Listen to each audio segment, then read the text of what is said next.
Viral video ఓ ప్రాణాన్ని బలితీసింది. కేరళ రాష్ట్రంలోని కోజికోడ్ జిల్లా గోవిందపురం గ్రామానికి చెందిన దీపక్ అనే 42 వ్యక్తి జనవరి 16న ఆర్టీసీ బస్సులో ప్రయాణించాడు. అదే బస్సులో అతని వెనుక ఒక యువతి కూడా ప్రయాణిస్తోంది.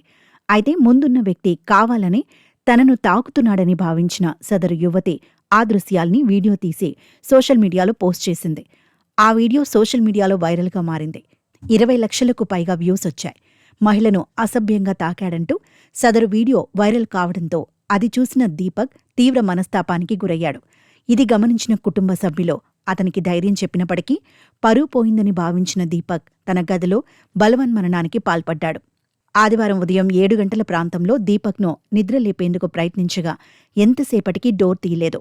దీంతో బలంగా డోర్ను బద్దలు కొట్టి లోపలికి వెళ్లి చూస్తే దీపక్ విగత జీవిగా కనిపించాడు.